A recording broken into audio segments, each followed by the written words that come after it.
Now, why didn't I think of that before? Why didn't? Welcome, by the way, Monday the 7th of January. I don't know why I never thought of it before.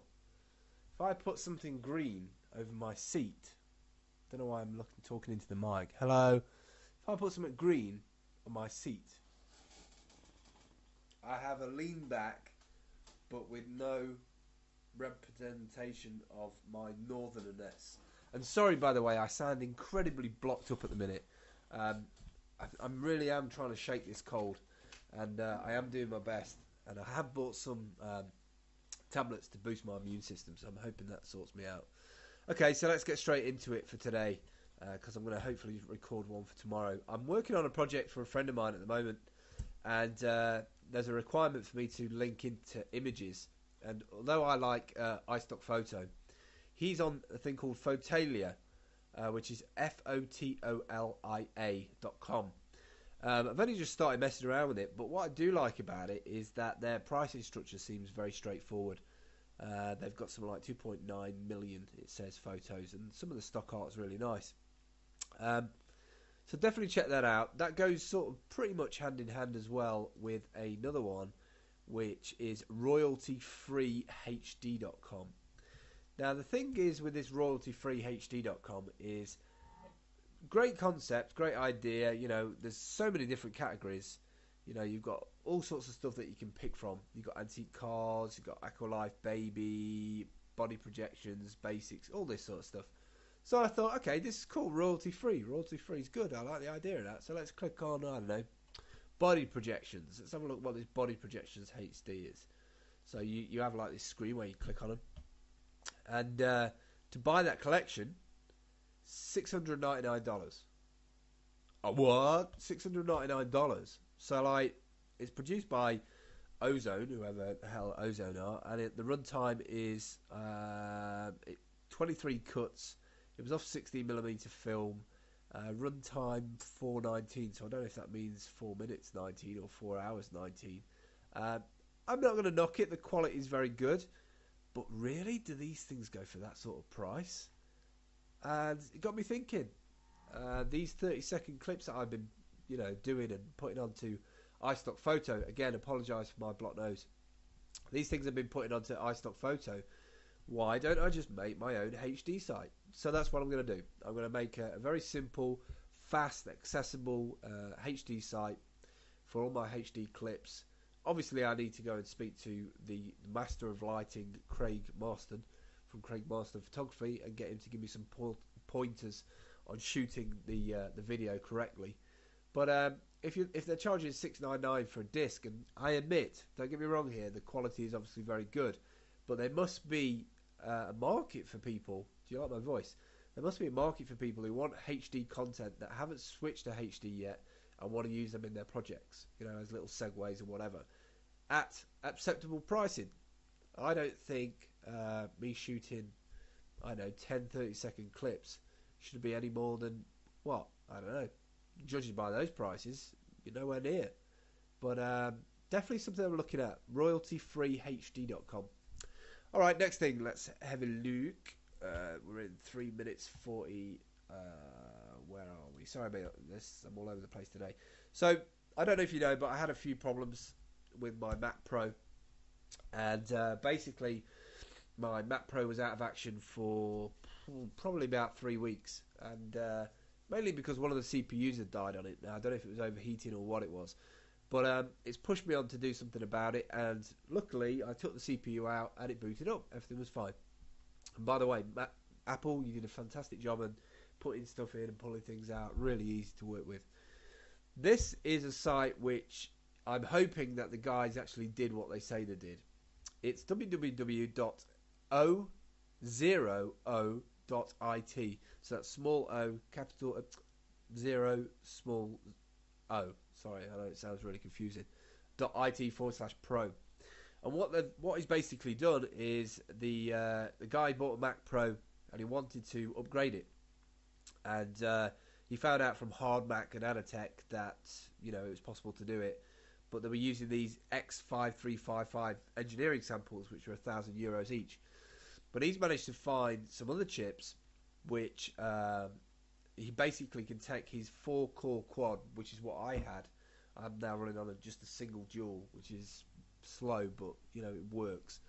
He's managed to take his Mac Pro from 4 cores to 8 cores.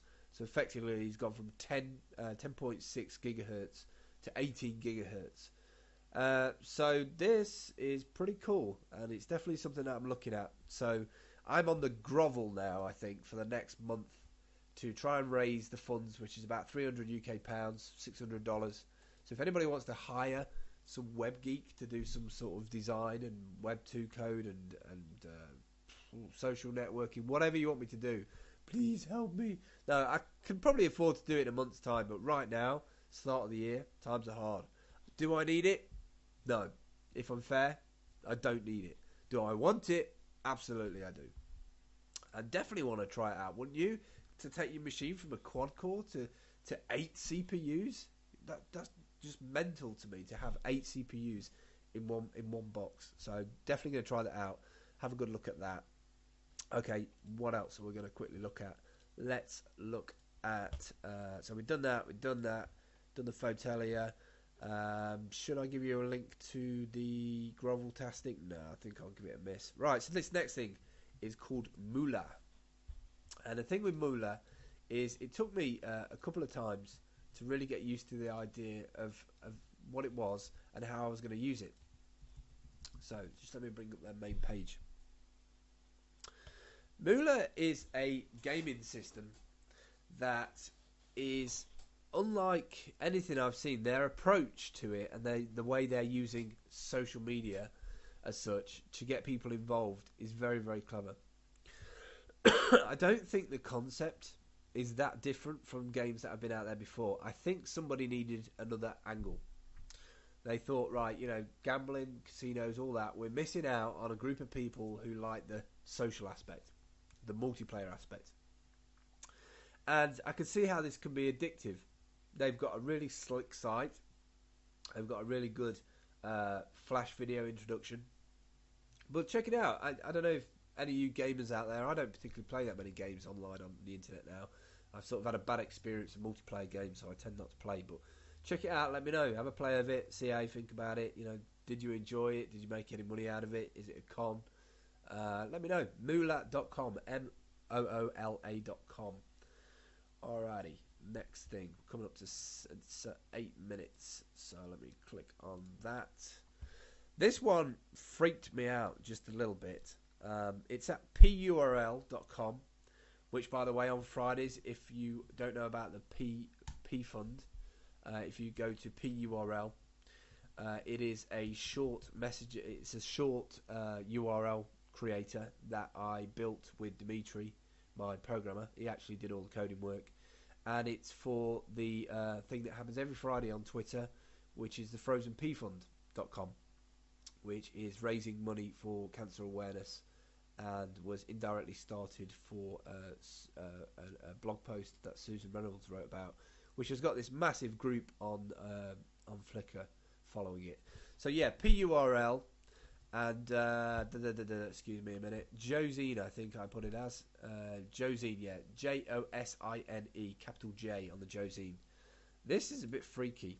Boeing's new 787 may be vulnerable to hacker attack. All right, well that can't be a good thing. Basically, what's happening here is this superliner, this like gargantuan aircraft, which I presume is either bigger or competing with the what's that French one or that European one? I can't think of the name of it. Airbus A380, I think it is. The Boeing new 787 may be vulnerable to hacker attack. Basically, what they're saying is. It's called a Dreamliner, by the way. It might have a serious vulnerability in its onboard computer networks that could allow passengers to access the plane's control systems. This can't be good. And the fact that they're telling people about it, okay, they're raising awareness, but surely it's not a good thing to be telling people that they could probably hack it. The computer's network in the Dreamliner passenger compartment, designed to give passengers in-flight internet access, is connected to the plane's control, navigation, and communication systems.